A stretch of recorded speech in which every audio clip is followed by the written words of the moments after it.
Story. मुझे एक बताइए, लड़कियां जो है शहरों में जाती है क्योंकि उनको अच्छी लाइफस्टाइल चाहिए, आप गांव में आई है, तो क्या आपने सोचा कि गांव में ही क्यों आना, ये सोचा क्योंकि सॉइल के लिए, मिट्टी के लिए और कुछ ना कुछ आपको करना था? आपका ये जो पूरा बिजनेस सेटअप है कितने एकड़ में यहाँ पे? अभी 1 एकड़ में चालू किया है। जैसे अपना 5 गुंठे में था, अब पूरा 1 एकड़ में काम करने वाला है और फ्यूचर में जाके एक एग्रीकल्चर मॉडल, कृषि पर्यटन केंद्र जैसे म्हणतो आपण, वैसे एक पूरा मॉडल रेडी करने, मतलब एग्री टूरिज्म आप यहाँ पे बनाने वाले हैं? यस। अभी गए साल का अपना 24 लाख का टर्नओवर था।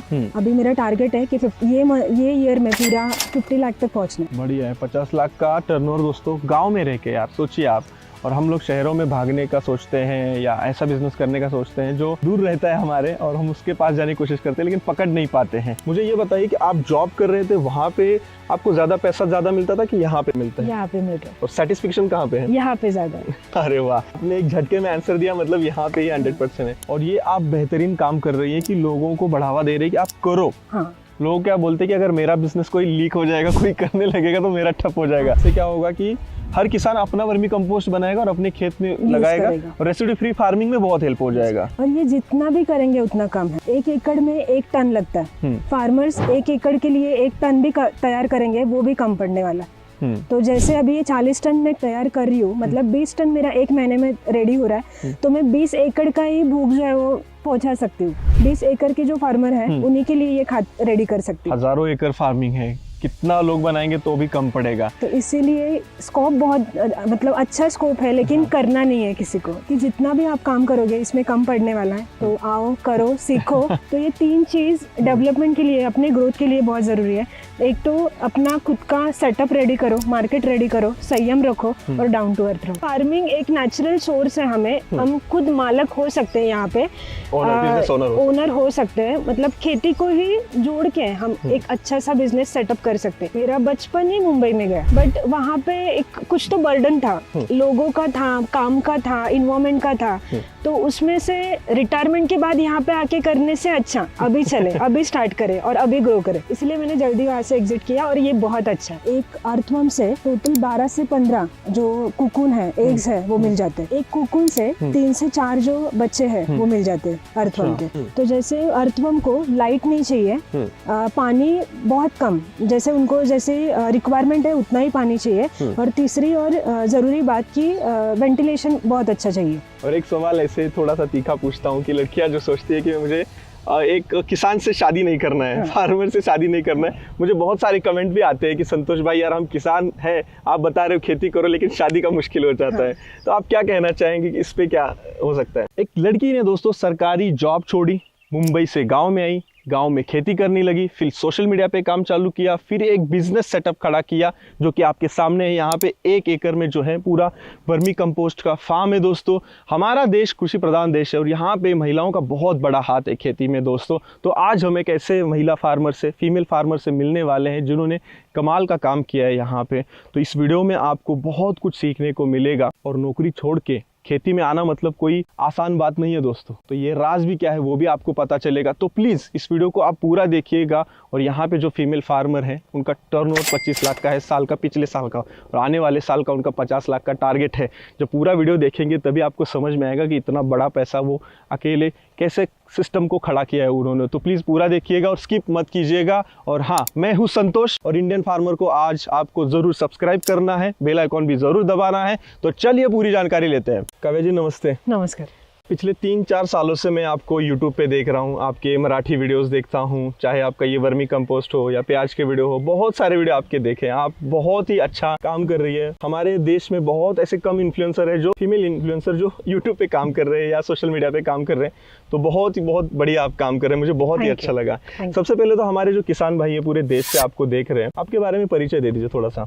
नमस्ते, मैं काव्या। तो जैसे हम अभी जुन्नर तालुका में मेरा मानिकडो जो गाँव है वहाँ पे खड़े हैं। तो यहाँ पे शुरुआत करते टाइम जैसे मैं गवर्नमेंट जॉब कर रही थी, एज ए नर्स करके मैंने सायन हॉस्पिटल में 3 साल काम किया। उसी के बाद टाटा हॉस्पिटल में मैंने 2 साल काम किया। तब पूरे कैंसर के जो पेशेंट थे उनको जब मतलब ट्रीटमेंट देना था, लिटरली ऐसे था कि मेरे आंखों के सामने बहुत सारे पेशेंट मैंने दूर किए, मतलब आपण गमवतो म्हणतो ना तसं झालं। तो वही टाइम पे मैंने सोचा कि हम कुछ ऐसा कर सकते हैं क्या कि जो सॉइल में जो कुछ हम कंज्यूम कर रहे हैं एज ए फूड करके, तो उसमें कुछ काम कर सकते हैं क्या। तो लिटरली जब जब कोविड स्टार्ट हुआ, सेवन हिल्स हॉस्पिटल में मेरा काम चालू था, वही टाइम पे बहुत सारा टाइम मुझे क्वारंटाइन में गांव में बिताना था। तो मैंने वही टाइम से एक यूट्यूब चैनल शुरू किया और वही टाइम पे जो मेरा काव्याज ब्लॉग के यूट्यूब चैनल पे मैंने एज द एग्रीकल्चर कंटेंट करके सिलेक्शन किया। तो उसी में एक रेसिड्यू फ्री फार्मिंग जो फार्मर्स कर रहे हैं उनके जो कंटेंट है वो कलेक्ट करने के टाइम पे एक सोच लिया मैंने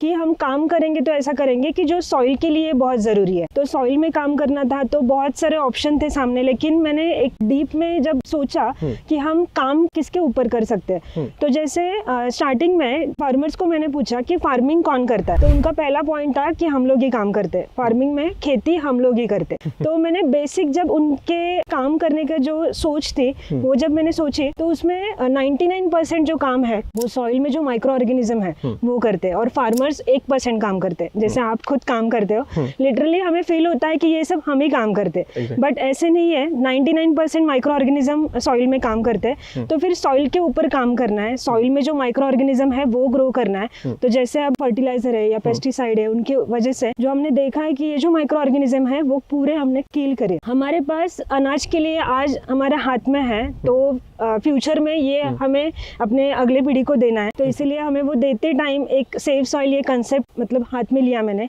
ये कन्सेप्ट म्हणजे ही कन्सेप्ट राबवत असताना मनात एकच आलं की केलं तर मातीसाठी काम करायचं आणि मग याला जो बिझनेस मॉडल है वो बिजनेस मॉडल में लेके जब गए तो ये एक अच्छे से 100 बेड का जो मैंने सोचा था वो प्लानिंग में अभी काम कर रही हूँ वर्मी कंपोस्ट में। बढ़िया है, बहुत ही कमाल की स्टोरी। मुझे एक बताइए, लड़कियां जो है शहरों में जाती है क्योंकि उनको अच्छी लाइफस्टाइल चाहिए, आप गांव में आई है, तो क्या आपने सोचा कि गांव में ही क्यों आना, ये सोचा क्योंकि सॉइल के लिए, मिट्टी के लिए और कुछ ना कुछ आपको करना था। तो आपको क्या लगता है, शहरों में बेहतर लगता है कि गाँव में, यहाँ पे डैम के पास में? जैसे अभी आप देख रहे हो सुबह के 7 बजे और यहाँ का जो मौसम है मतलब एक नेचुरल फील आ रहा है। तो जैसे मैंने सायन में काम किया, मेरा बचपन ही मुंबई में गया, बट वहाँ पे एक कुछ तो बर्डन था, लोगों का था, काम का था, इन्वायरमेंट का था। तो उसमें से रिटायरमेंट के बाद यहाँ पे आके करने से अच्छा अभी चले, अभी स्टार्ट करें और अभी ग्रो करें, इसलिए मैंने जल्दी वहाँ से एग्जिट किया और ये बहुत अच्छा। और एक सवाल ऐसे थोड़ा सा तीखा पूछता हूँ कि लड़कियां जो सोचती है कि मुझे एक किसान से शादी नहीं करना है, फार्मर से शादी नहीं करना है, मुझे बहुत सारे कमेंट भी आते हैं कि संतोष भाई यार हम किसान है, आप बता रहे हो खेती करो, लेकिन शादी का मुश्किल हो जाता है। तो आप क्या कहना चाहेंगे कि इस पे क्या हो सकता है? वैसे तो मैंने फार्मर लड़के से शादी नहीं की है, लेकिन मैं फार्मर हूँ, लड़की फार्मर हूँ, लेकिन मेरे मैकेनिकल इंजीनियर हस्बैंड ने मेरे से शादी किया। तो मुझे बहुत अच्छी बात लगती है, मतलब फार्मिंग एक नेचुरल सोर्स है, हमें हम खुद मालक हो सकते हैं, यहाँ पे ओनर हो सकते हैं, मतलब खेती को ही जोड़ के हम एक अच्छा सा बिजनेस सेटअप कर सकते हैं। लेकिन सिर्फ आइडिया चाहिए कि समाज को जरूरत किसकी है। एक बार वो समझ में आ गया और एक मार्केट अपना खड़ा होना चाहिए। ओके, मतलब देखिए, जो भी महिलाएं देख रही, लड़कियां देख रही हो, अगर आप किसान से शादी करना चाहते हैं, अगर अच्छा किसान है तो आप शादी कर सकते हैं। yes. अगर अच्छी खासी खेती कर रहा है, आप जाके उनकी खेती देख सकते हैं, समझ सकते हैं। कमेंट सेक्शन में आप दोस्तों मुझे ये बताएं कि आप ये वीडियो कौन से राज्य से, कौन से जिले से, कौन से गाँव से आप इस वीडियो को देख रहे हैं, प्लीज कमेंट कीजिएगा। अभी हम हैं जुन्नर तहसील में, मानिकटो महाराष्ट्र में है। तो मुझे थोड़ा सा बताइए, अभी आपका जो ये जर्नी है, मतलब गाँव में आना, इसको कितना साल हुआ टोटल लगा? अभी 2 साल कंप्लीट हो गया है। तो जैसे मैंने स्टार्ट किया तो सेव सॉइल कंसेप्ट पे मैंने एकदम छोटा सा ही अपना शेड रेडी किया था। दोस्तों देख सकते हैं, केवल 2 साल में एक बिजनेस खड़ा हो सकता है। तो कितना इजी है काम करना, लेकिन बस आइडिया के ऊपर आपको काम करना पड़ेगा। तो आपने अभी आपका ज्यादा वेटेज कहाँ पे है एज अ इन्फ्लुएंसर, मतलब आप यूट्यूब पे ज्यादा काम करती है, सोशल मीडिया पे, या बिजनेस में? एक्चुअली बिजनेस एक मॉडल मुझे ऐसे खड़ा करना था क्योंकि एज कम है, तो एक बार 4-5 साल में मेरा एक बिजनेस मॉडल खड़ा हो जाएगा। तो अभी मैंने उसको पूरा 80% मेरा जो कुछ कोशिश है वो पूरा इसमें डाल दिया है। 20% एज ए कंटेंट क्रिएटर काम कर रही हूँ, वो भी जो मैं यहाँ पे काम कर रही हूँ वही फिलहाल अभी लोगों के सामने जा रहा है कि मैं यहाँ पे कैसे जो कुछ स्ट्रगल है या लोगों के साथ कैसे जोड़ना है, वो सभी यहाँ पे 20% कंटेंट क्रिएटर करके काम चालू। मतलब 20% जो है आप केवल कंटेंट क्रिएशन और 80% आपके बिजनेस में आपका ध्यान है। तो मुझे अब ये बताइए कि आपका ये जो पूरा बिजनेस सेटअप है कितने एकड़ में यहाँ पे? अभी 1 एकड़ में चालू किया है। जैसे अपना 5 गुंठे में था, अब पूरा 1 एकड़ में काम करने वाला है और फ्यूचर में जाके एक एग्रीकल्चर मॉडल, कृषि पर्यटन केंद्र जैसा म्हणतो आपण, वैसे एक पूरा मॉडल रेडी करने, मतलब एग्री टूरिज्म आप यहाँ पे बनाने वाले हैं। तो दोस्तों इन्होंने केवल 5 गुंठे से स्टार्ट किया था और अभी जो है 1 एकड़ यानी कि 43,560 स्क्वायर फीट में पूरा का पूरा ये सेटअप लग चुका चुका है।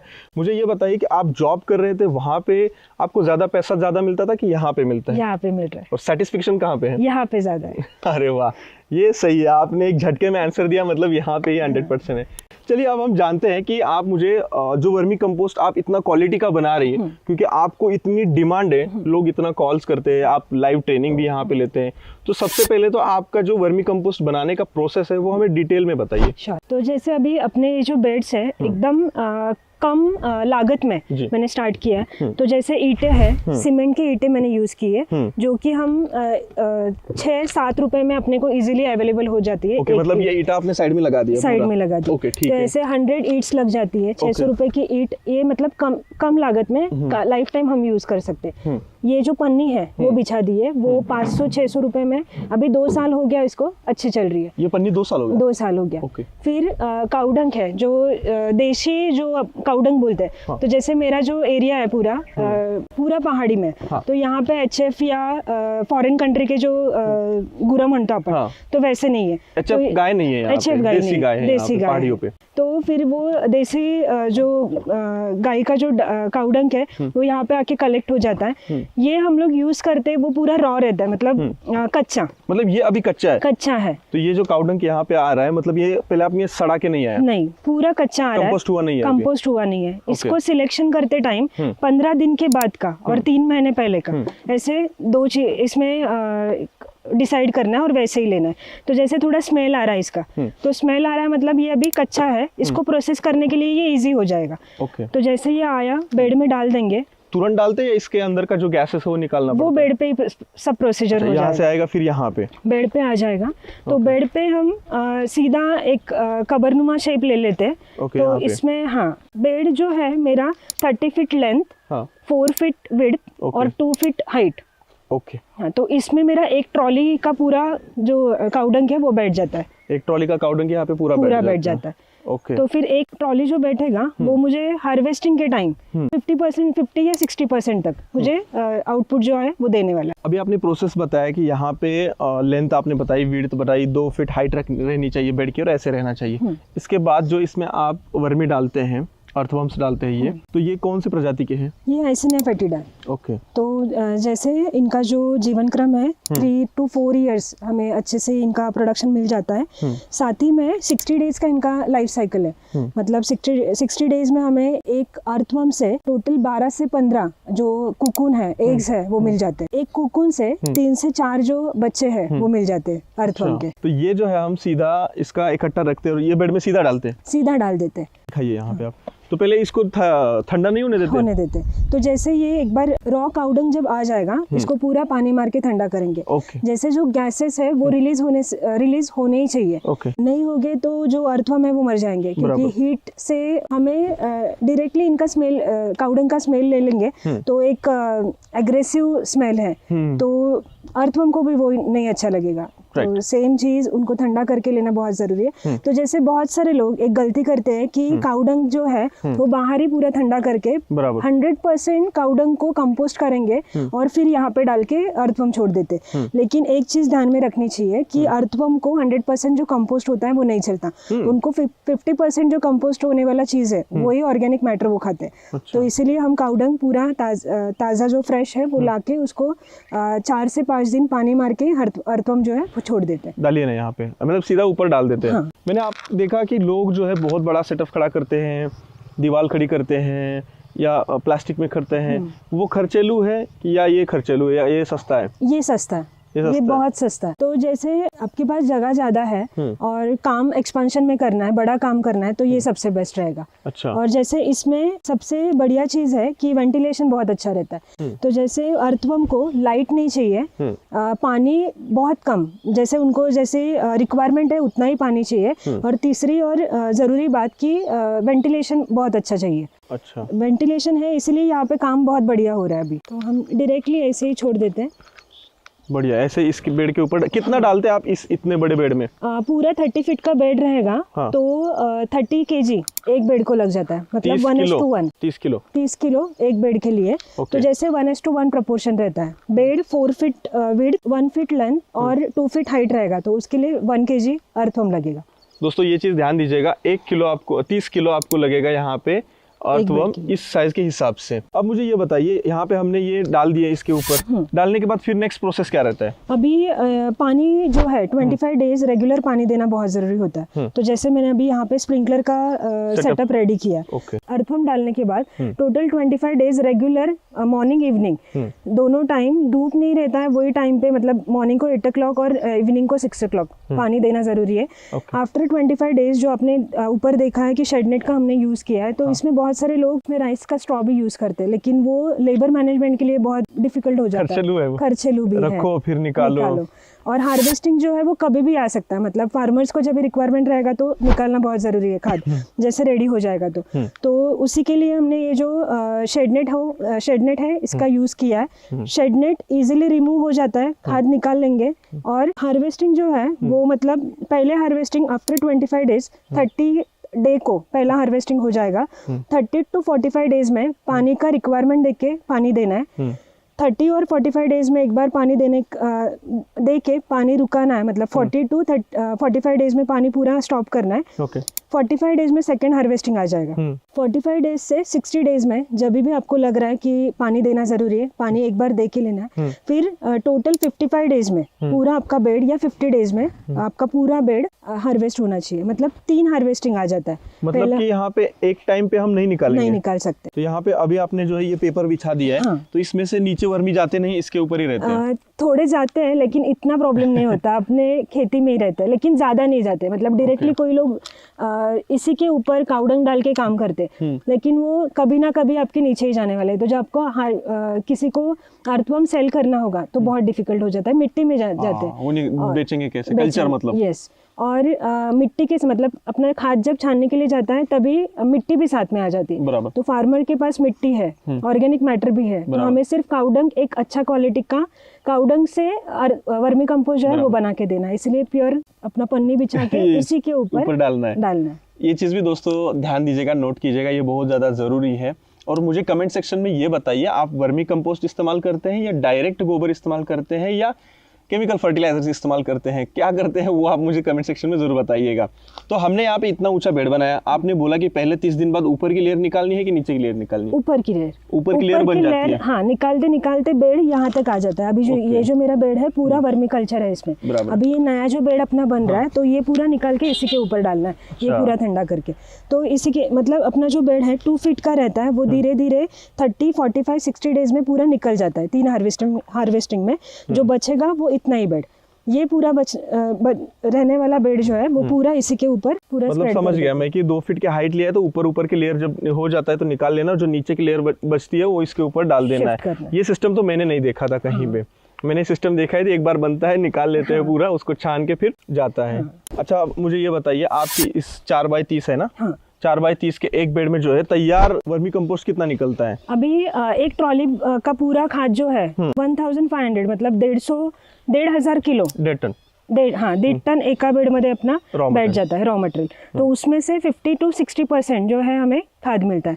तो 700 या 800 किलो जो है पूरा वर्मी कंपोस्ट मिल जाता है। वर्मी कंपोस्ट के सिवाय अर्थ कल्चर जो है, मतलब वर्मी कल्चर जो है 3 to 5 गुना ये बढ़ जाता है, लेकिन हम एक डबल ही काउंट करते हैं कि जैसे अभी 30 kg एक बेड में कल्चर आपने डाल दिया 1 टाइम, तो वो नेक्स्ट टाइम डबल होने वाला है, श्योर। अच्छा, मुझे ये बताइए, आपने सरकारी नौकरी छोड़ के ये कैसे इतना सीखा आपने? तो जैसे मैंने एक बेड से स्टार्ट किया था। बहुत लोगों को यही सोच रहे थे कि हमें डायरेक्टली 100 बेड से काम करना है, लेकिन 2 साल में मैंने बहुत छोटी छोटी चीज़ें सीखी। जैसे एक बेड से काम किया, एक बेड से 10 बेड पे काम किया। 10 बेड पे जब मैंने काम स्टार्ट किया तो लिटरली जॉब छोड़ने का जो डिसीजन था वो लिया था मैंने। तो जैसे एक बेड में 50 kg कल्चर मैंने पहले बढ़ाया, वही लेके मैंने एक बेड में 5-5 किलो एक कल्चर डाल के 2 से 3 महीना मैंने पूरा काम कंप्लीट कर लिया। तो उसी में मैंने कोई बेसिक जो चीज है वो नोट करके रखी। तो जैसे अपना जो ट्रेनिंग सेंटर रहता है, तो ट्रेनिंग में भी हम ये जो बातें हैं वो डिस्कस करते हैं। तो जैसे खाद का सिलेक्शन, काउडंग का सिलेक्शन है, बेड का प्रिपरेशन है, बेड बनाना है, फिर कल्चर छोड़ना है, कल्चर का सिलेक्शन है, हार्वेस्टिंग के जो मेन टाइम्स है, मतलब 30 डेज, 45 डेज, 60 डेज, ये सब चीजें पूरे 1 साल में सीख ली। मैंने खुद काम किया, मतलब ऑब्जर्वेशन, राइटिंग, यस। और फिर आपने देखा कि ऐसे ऐसे हो रहा है, ये इम्प्लीमेंट किया, ग्रेट। फिर उसमें भी बहुत सारे मतलब ये चीज़ नहीं करनी है तो इसमें और कम टाइम में कैसे हो सकता है, और तो ऐसे देख के फिर हमें एक चीज़ इसमें ध्यान में आई कि पूरा काउडंग है वो जैसे कि वैसे बेड में डालने से अच्छा उसमें इफेक्टिव माइक्रो ऑर्गेनिज्म यूज करके और एनरिचमेंट कैसे करके फार्मर्स के पास भेज सकते हैं। तो बीच में हमें फिर ये इफेक्टिव माइक्रो ऑर्गेनिज्म का जो कंसेप्ट था वो भी मैंने यूज किया। अच्छा, वो इसमें इस्तेमाल कर रहे माइक्रो ऑर्गेनिज्म आप इसी में जैसे बेड एक बार रेडी हो गया तो कल्चर का एप्लीकेशन कर लेते हैं, मिक्स कर लेते हैं, फार्मर के पास जाता है। उसमें क्या एनपीके रहता है, एज़ोटोबैक्टीरिया, माइकोराइजा, इफेक्टिव माइक्रो ऑर्गेनिज्म रहते हैं। जैसे उसमें 3 बेसिक बैक्टीरिया है, phototrophic bacteria, lactic acid bacteria और ईस्ट। उसी में 80 टाइप्स के जो बेसिक बैक्टीरिया है, तो वो जो खाद है उसी को बारीक मतलब एकदम अर्थवर्म को खाने के लिए वो बैक्टीरिया है जो वो पूरा बारीक करके देते हैं, तो अर्थवर्म इजीली वो स्वालो करके फिर उनका जो एंड प्रोडक्ट है वो इजीली कम दिनों में मिल जाता है। ग्रेट, बहुत बढ़िया। मुझे ये समझ में आया कि आपने पूरा बिजनेस खड़ा करने से पहले खुद सीखा, खुद किया और तब जाके बना। तो टोटल आपके यहाँ पे कितने बेड और कैपेसिटी कितनी है?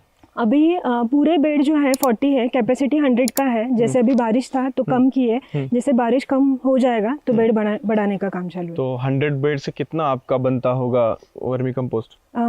पूरा 2 महीने में 40 टन अपना जो माल है वो निकल जाता है। 40 टन बनता है वर्मी कंपोस्ट, बहुत ही अच्छा। तो बेड में से जो हमने निकाला फिर यहाँ पे आता है, बराबर है, इस वाले शेड में, तो खुले में नहीं रखते उसको। तो उसके बाद यहाँ पे क्या प्रोसेस होता है बताइए? तो जैसे इसमें एग्स अर्थवर्म के जो बच्चे हैं वो बड़े अर्थवर्म भी आ जाते हैं, तो जैसे यहाँ पे छांव में पूरा लेके अपना जो छन्नी मशीन है इसी के ऊपर लेके आना पड़ता है। तो आप अभी देख सकते हो जो काउडंग था वो पूरा एक मतलब चिपचिपा और जैसे बोल सकते हैं कि डायरेक्टली हम छान नहीं सकते, नहीं डाल भी नहीं सकते, बराबर। तो जैसे ये आप देख रहे हो एक पूरा एक फाइन लेयर रेडी हो गया है, तो जैसे ये पूरा चाय पत्ती जैसे निकल जाता है एकदम फाइन। तो इस पे हम डाल दूं मैं? डाल सकते हैं। अच्छा, इस पे मैंने मान लीजिए डाल दिया, डालने के बाद फिर इस मशीन को ऑन करना है, स्टार्ट कर दीजिए।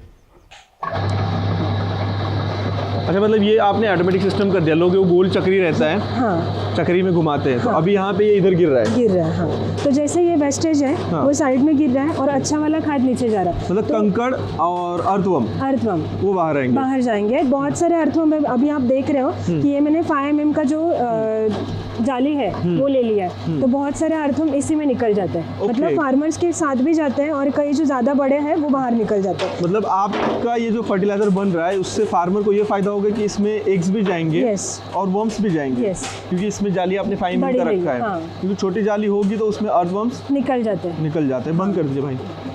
तो ये सारे कंकड़ यहाँ पे निकल गए। मतलब काफी इजी मशीन है और काफी अच्छी है ये। इसके बाद फाइनल प्रोडक्ट देखते हैं इधर से। अच्छा, ये फाइनल चाय की पत्ती की तरह यहाँ पे निकल गया ये। तो ये देख सकते हैं दोस्तों, मैं कैमरा में आपको दिखाता हूँ कितना बढ़िया एकदम। जैसे मतलब 10 to 20% जो मॉइस्चर होना चाहिए वो भी है इसमें। अच्छा, इसमें मॉइस्चर होना चाहिए क्योंकि जब अर्थवर्म और माइक्रो ऑर्गेनिज्म जो हमने एनरिच किए है तो वो सर्वाइव होना बहुत जरूरी है। ओके, तो अच्छा मुझे ये बताइए आपके यहाँ पे ये शेड कितने बाय कितने का है? ये 50 by 30 का है। तो ये सिर्फ छानने के लिए और पैकिंग के लिए और स्टोरेज के लिए ये मैंने प्रिपेयर करके रखा है। तो बारिश में जैसे अर्थवर्म जो बाहर रहते हैं वो सब अंदर लिए जाते हैं। अच्छा। और आफ्टर बारिश ये पूरा बाहर लेके बेड रेडी कर देते हैं। आप थोड़ा पहाड़ी पे यहाँ पे बारिश भी ज्यादा होता है, 1-2 महीना दिक्कत होती होगी। ये यहाँ पे शेड का आप इस्तेमाल करते हैं पूरा का पूरा। अच्छा, मुझे ये बताइए यहाँ पे आपने छान लिया, छानने के बाद जो है इसके बाद आप पैकेजिंग कैसे करती हैं? तो जैसे ये पूरा रेडी हो जाएगा, अपना जो बैग है प्रिंटेड बैग है उसमें डाल के सिलाई मार के हम बेच देते हैं। तो जैसे कोई लोगों का रिक्वायरमेंट रहता है कि ट्राइकोडर्मा जैसे जो जैविक बुरशी है वो रिक्वायरमेंट है, तो वैसे एनरिचमेंट करके भी दे सकते हैं। और इसमें सभी लॉट में पूरा इफेक्टिव माइक्रो ऑर्गेनिज्म का जो एनरिचमेंट है वो करके ही देते हैं। ग्रेट, ये बहुत ही बढ़िया है। तो एक बैग कितने किलो की होती है? 50 kg का रहता है। 50 किलो की एक बैग रहती है। बल्क में ही काम कर रही हूँ क्योंकि बल्क में फार्मर्स को जाता है। लिटरली हमने सिटी में काम किया था लेकिन सिटी के लोगों को इतना अवेयरनेस नहीं है, लेकिन गांव के लोगों को बहुत जरूरी है। तो इसीलिए एज ए इन्फ्लुएंसर करके ये फार्मर्स के पास पहुंचना बहुत जरूरी है, इसीलिए सिर्फ फार्मर्स के लिए काम कर रहे हैं अभी। चलिए थोड़ा दोस्तों हम बाहर की तरफ जाते हैं, क्लाइमेट अच्छा और वहाँ पे समझते हैं कि मार्केटिंग कैसे हो रहा है और ये सप्लाई कैसे हो रहा है। मैं भी अभी वर्मी कंपोस्ट का इस्तेमाल करता हूँ और अगर काउडंग का इस्तेमाल करता हूँ तो वो भी रखता हूँ उसको 2-3 महीने के लिए कंपोस्ट करके इस्तेमाल करता हूँ। अच्छा, मुझे ये बताइए आप यहाँ पे 60 दिन का लगभग 40 टन का उत्पादन आ रहा है, ठीक है? यहाँ पे प्रोड्यूस हमारा जो ईल्ड आ रहा है यहाँ पे जो हम हार्वेस्टिंग कर रहे हैं, तो आपका 40 टन ये कितने रुपए से किलो जाता है? 10 रुपए किलो से जाता है। ओके। तो 2 महीने में इसका 4 लाख रुपया सिर्फ वर्मी कंपोस्ट का साइड में रह जाता है। Okay. मेरा ज़्यादा से ज़्यादा काम जो है पूरा अर्थवर्म पे है। मतलब वर्मी कंपोस्ट है वो बेसिक जो अपना बिक रहा है, लेकिन ट्रेनिंग सेंटर से जो प्रोजेक्ट लोग खड़े कर रहे हैं, मतलब एक एक फार्मर को मैं रेडी कर रही हूँ कि आप आपके फार्म पे अच्छा। एक वर्मी कंपोस्ट का बेड और एक वर्मी कंपोस्ट का प्रोडक्शन होना ही चाहिए। तो वो लोग जैसे वर्म जो है महीने में 200-300 किलो जो है वर्म्स जाते ही है, 400 रुपए किलो से वर्म्स जाते हैं अपने। अच्छा, 200 किलो महीने के वर्म्स भी जाते हैं, मतलब Yes. वर्म्स का बिजनेस भी है आपका? Yes. मतलब वो भी आप पहुंचाते हैं? अगर 200 किलो महीने का पकड़ लें और 400 रुपए प्रति किलो, Yes. तो वो हो जाएगा 80,000। Yes. तो महीने का 80,000 ये भी आ जाता है। और ये आप बेहतरीन काम कर रही है कि लोगों को बढ़ावा दे रही है कि आप करो। हाँ, लोग क्या बोलते हैं कि अगर मेरा बिजनेस कोई लीक हो जाएगा, कोई करने लगेगा तो मेरा ठप हो जाएगा। लेकिन आप ये बोल रही है किसानों को हर खेत में एक बेड लगाओ। हाँ। क्योंकि इससे क्या होगा कि हर किसान अपना वर्मी कंपोस्ट बनाएगा और अपने खेत में लगाएगा और रेसिड्यू फ्री फार्मिंग में बहुत हेल्प हो जाएगा। और ये जितना भी करेंगे उतना कम है। 1 एकड़ में 1 टन लगता है। फार्मर्स 1 एकड़ के लिए 1 टन भी तैयार करेंगे, वो भी कम पड़ने वाला है। तो जैसे अभी ये 40 टन में तैयार कर रही हूँ, मतलब 20 टन मेरा 1 महीने में रेडी हो रहा है, तो मैं 20 एकड़ का ही भूख जो है वो मतलब पहुंचा सकती हूँ फार्मर्स को। 20 एकड़ के जो फार्मर है उन्हीं के लिए ये खाद रेडी कर सकती हूँ। हजारों एकड़ फार्मिंग है, कितना लोग बनाएंगे तो भी कम पड़ेगा। कि जितना भी आप काम करोगे इसमें कम पड़ने वाला है, तो आओ करो सीखो। एक बिजनेस एंगल से मैं पूछना चाहूंगा, क्योंकि बहुत सारे हमारे देश के महिलाएं हैं बिजनेस करने में बहुत इच्छुक रहते हैं, क्योंकि वो दिन रात खेत में काम कर रही है। तो आपका लगभग कैसे चलता है? मतलब 2 महीने का आपने बताया कि 40 टन निकलता है, वो कैसा हिसाब होता है पूरा? तो 40 टन में 4 लाख जो है 2 महीने का वर्मी कंपोस्ट से निकलता है। तो उसमें 50% भी प्रॉफिट निकालेंगे तो 2 लाख इसमें निकल जाता है वर्मी कंपोस्ट से 2 महीने का। और उसी के साथ अपना 400 रुपये किलो से 200 या 300 किलो हर मंथ अपना वर्मी कल्चर जो है वो सेल होता है। तो उसमें 80-90 हज़ार साइड में रह जाते हैं महीने का। यस, उसमें कोई खर्चा नहीं, कोई खर्चा क्योंकि इसमें से जो वर्म्स निकल रहे हैं, अर्थवर्म्स, वो सीधा बिक रहे हैं। यस, जो बढ़ने वाले हैं वही बेच रहे हैं। अच्छा, वो बढ़ते रहते हैं। यस, और जो बाकी के रहने वाले हैं वो एक्सपांशन में यूज करते हैं। वो नेट प्रॉफिट है Yes. आपका। ये बहुत ही बढ़िया है कि 80-90 हज़ार वैसे बच जाता है। और अभी आपका कैसा टर्नओवर है? अभी गए साल का अपना 24 लाख का टर्नओवर था। अभी मेरा टारगेट है कि ये ईयर में पूरा 50 लाख तक पहुंचना। बढ़िया है, 50 लाख का टर्नओवर दोस्तों, गांव में रह के। यार सोचिए आप, और हम लोग शहरों में भागने का सोचते हैं। मुझे एक बताइए कि आप हमारे जो यंग जनरेशन है, खास करके हमारी जो लड़कियां हैं या यूथ जनरेशन है जो फार्मिंग में नहीं आना चाहती है, शहरों में ही जाना चाहती है, तो उनके लिए आप क्या संदेश देंगे कि वो इस तरफ मुड़े थोड़ा सा? एक तो हमारा जो जनरेशन है वो क्विक चाहिए, रिजल्ट क्विक चाहिए हमारे जनरेशन के लिए। तो पेशेंस बहुत ज़रूरी है। मतलब आप आओगे और तुरंत आपको मिलेगा, ऐसे नहीं होने वाला। एक तो पहला तो मार्केट रेडी करना पड़ेगा, बिजनेस करना है तो। दूसरी चीज़ संयम बहुत ज़रूरी है, पेशेंस रहना ज़रूरी है।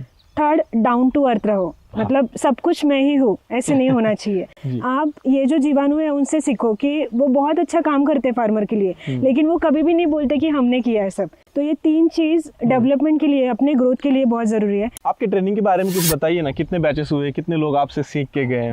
तो जैसे अभी 1 साल हो गया है, मतलब 1 साल से ज्यादा ट्रेनिंग सेंटर मैंने स्टार्ट किया। तो पहले तो चीज जैसे बहुत सारे लोग महाराष्ट्र से आके यहाँ पे विजिट करके जाते थे, लेकिन मुझे 100% नहीं दिख रहा था कि मतलब एक जो स्टडी में मेरा चालू था कि जो लोगों को मैं पूरा 100% इन्फॉर्मेशन दे रही हूँ वो वहाँ पे जाके काम नहीं हो रहा था। तो फिर हमने डिसाइड किया कि हम एक ट्रेनिंग सेंटर ओपन करेंगे जो लोगों तक पहुँच जाएगा। तो उसमें मैं A to Z पूरा इन्फॉर्मेशन अपने ट्रेनिंग सेंटर में दे देते हैं। तो जैसे काउडंग सिलेक्ट करने से हार्वेस्टिंग तक, और साथ में ही मार्केटिंग कैसे करना है। जैसे बहुत सारे लोगों का क्वेश्चन रहता है कि हम लोग तैयार करके आपको देते हैं, आप सेल करो, तो वो नहीं पॉसिबल। तो हमने सोचा कि A to Z सभी इन्फॉर्मेशन, मार्केटिंग तक सभी इन्फॉर्मेशन ये ट्रेनिंग सेंटर में अभी दे रहे हैं हम। तो उससे अभी जो 19 तक बैच जो है 19 बैच पूरा हो चुका है। और हर ट्रेनिंग में कितने लोग रहते हैं? 30-40। अभी लास्ट जो बैच थी 50 क्रॉस हुए थे। बहुत बढ़िया, बहुत शानदार, बधाई आपको, क्योंकि आप बहुत ही अच्छा काम कर रही है। ट्रेनिंग मराठी में रहता है, हिंदी में? मराठी में रहता है जी दोस्तों, मराठी में ट्रेनिंग रहता है तो आपको समझने में दिक्कत होगी, लेकिन मैं ट्राई करूंगी कि हिंदी में जो लोगों को नहीं समझेगा, जैसे अपना आफ्टर ट्रेनिंग जो गाइडेंस है वो भी चालू रहता है। तो जिसी को भी मतलब हिंदी में पॉसिबल नहीं होता, मराठी में पॉसिबल नहीं होता, वो लोगों को हम हिंदी में सिखा सकते हैं। तो पूरी जानकारी लेके और आपकी कहानी सुन के मुझे बहुत ही अच्छा लगा, क्योंकि बहुत ही अच्छा आपने काम किया है। डाउन टू अर्थ काम है पूरा आपका, और गांव में आके वर्मी कंपोस्ट बना के उसका मार्केटिंग करके सेल करके इतना बड़ा बिजनेस खड़ा करना मतलब बहुत ही बड़ी बात है। तो आपने हमारे लिए बहुत ही समय दिया, बहुत ही थैंक यू सो मच। आप आए यहाँ पे, पूरा जानकारी अनबिलीवेबल था ये, मतलब अच्छा लगा। एक बहुत सारे भारत के सभी लोगों को एक अच्छा आदर्श मिलेगा कि ये काम करना चाहिए और मिट्टी के लिए ये काम बहुत ज़रूरी है। तो इसी के लिए आपका भी बहुत सारा धन्यवाद। Thank you. इस वीडियो का कंक्लूजन क्या निकलता है? तो दोस्तों यहाँ पे आपने देखा कि एक लड़की ने जो है अपना सरकारी जॉब छोड़ा, गांव में आई, फिर जो है यूट्यूब पे काम करना स्टार्ट किया, फिर इंस्टाग्राम पे स्टार्ट किया, ओवरऑल सोशल मीडिया पे काम करना स्टार्ट किया और उसको पकड़ के उनको आइडिया आई, उन्होंने फिर वर्मी कंपोस्ट का काम स्टार्ट किया और उसी सोशल मीडिया पे जो है उन्होंने उसी वर्मी कंपोस्ट का मार्केटिंग भी किया। तो देखिए आज के ज़माने में इंटरनेट का एक अच्छा फ़ायदा कैसे उठाया जा सकता है उसका यहाँ पे एक नज़ारा आपने देखा और अच्छा खासा पैसा उससे कैसे कमाया जा सकता है। तो दोस्तों आप भी इसका फ़ायदा उठाइए। मैं बहुत टाइम से सभी लोगों को बोलते आ रहा हूँ कि हमारे एग्रीकल्चर में जो है बहुत कम इन्फ्लुएंसर है, यानी कि बहुत कम लोग वीडियोस बनाते हैं, जानकारी एक दूसरे को देते हैं। तो मैं चाहता हूँ हज़ारों इन्फ्लुएंसर भी अगर बने, हर एक स्टेट से, हर एक गांव से, हर एक ज़िले से, तो भी चलेगा, क्योंकि हर एक किसान के पास नया आइडिया है, नया कुछ ना कुछ वो अपने खेत में कर रहा है। वो अगर वीडियो बनाता है और डालता है तो दूसरे किसान को फ़ायदा होगा, एक दूसरे के आइडिया एक दूसरे के पास पहुंचेंगे, किसानों को जो है पैसा अच्छा मिले, ये बहुत ज़्यादा इंपॉर्टेंट है। क्योंकि अगर पैसा मिलेगा तभी हमारा देश भी आगे बढ़ेगा और किसान भी आगे बढ़ेगा। तो आपको क्या मिला इस वीडियो से कमेंट सेक्शन में ज़रूर बताइएगा। और हाँ, अभी तक आपने चैनल को सब्सक्राइब नहीं किया तो सब्सक्राइब जरूर कीजिएगा। दोस्तों मिलते हैं एक और नई वीडियो के साथ, तब तक करते रहिए मेहनत, क्योंकि वावर है तो पावर है। धन्यवाद।